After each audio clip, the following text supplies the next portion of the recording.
Hello, all, and welcome to Talking About Football. I'm your host Mario, here to give you your summary on Matchday 4 of the Champions League. Don't forget to like, comment, and subscribe. As always, I hope you enjoy.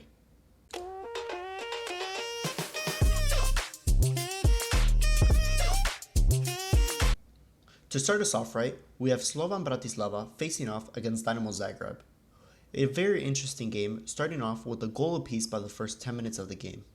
As the game progressed, Slovan were able to control the ball a little bit more, but Zagreb were able to bag 3 goals behind them, ending the game 4-1 in favor of Dynamo Zagreb, the Croatian side. After that, we had PSV versus Girona, and it was complete chaos for the Spanish side. By the 33rd minute, PSV were able to score 2 goals. By the 55th, they received a red card with Arnau Martinez being sent off. This helped PSV score 2 more goals by the end of the game, ending the match 4-0 in favor of PSV. After those matches, we had Borussia Dortmund facing off against Sturm Graz, and in my opinion, I thought that Borussia would score a lot more goals, but they didn't. They struggled to do so with 21 shots and 67% possession. The match ended 1-0 in favor of Borussia with a late goal from Daniel Malen. Continuing with the next matches, we have Celtic versus RB Leipzig. A match that was quite interesting for both sides, but Celtic, being the home team, had the upper hand. The match ended 3-1 in favor of Celtic. After that, we had Real Madrid facing off against Milan, a game that we all believed that Vinicius Jr. would overshine to demonstrate that he should have won the Ballon d'Oro. But it wasn't like that. Although Real Madrid had more attacking opportunities, they were only able to score 1 goal. Milan, on the other hand, had less attacking opportunities, but they were taking advantage of the shots they were taking. The match ended 3-1 in favor of Milan. After that, we had Lille versus Juventus, a lackluster game to say the least. The match ended 1-1 tie between the two sides, with Jonathan David having his 4th goal in 4 matches. Very interesting. After that, we had Xabi Alonso's Bayern Leverkusen squad visiting Liverpool, his former club. A very interesting game to say the least between the two sides, but Liverpool were able to overpower, having a goal from Cody Gakpo and 3 from the Colombian international Luis Diaz. The match ended 4-0 in favor of Liverpool, leaving them in the first place spot with 12 points. After that match, we had what, in my opinion, was the game of the match day. Sporting Club, who have been able to show how strong they can be against big teams, facing off against an insane team, Manchester City. The game started off right with a goal from Phil Foden in the 4th minute. Victor Gyökeres was able to respond with 3 goals against the English side. After that, we had a goal from Maximiliano Araujo, ending the game 4-1 in favor of Sporting. After those matches, we had Bologna versus Monaco.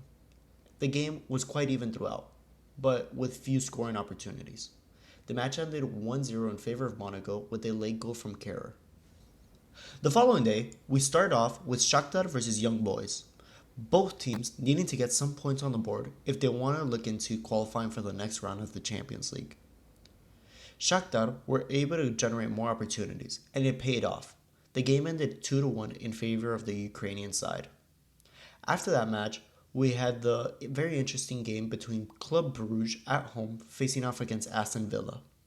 Villa, who have been able to prove how strong they were in the first few match days, but this game, for some reason, they struggled. The game ended in a 1-0 victory for the French side. After that, we had Feyenoord facing off Salzburg.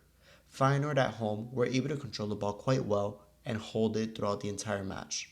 Unfortunately for them, it ended in a 3-1 victory for Salzburg, marking their first victory in what comes of the Champions League. Continuing with the matches, we had PSG at home facing off Atletico Madrid. PSG completely dominated this game once again, with 22 shots and 72% possession, while Atletico Madrid only had 4 shots. The game, by the 18th minute, had a goal apiece, and a late goal that came in from Angel Correa in the 93rd minute. The match ended 2-1 in favor for the Spanish side. After that shocking match, we have Sparta Prague facing off Brest, and Brest dominated the attacking game with 18 shots. The match ended 2-1 in favor of the French side. After those matches, we had the very interesting game between Zvezda and Barcelona. Barca, of course, controlled the game super well. They've been coming from a great form that we've seen throughout this season. But they opened up enough to allow Zvezda to score 2 goals against them. On the other hand, Barcelona was able to score 5 goals. The match ended 5-2. With the last few games of the matchday, we start off with Inter Milan versus Arsenal. A quite impactful game between two big teams. Inter Milan, although being at home, were being pushed around and dominated by Arsenal.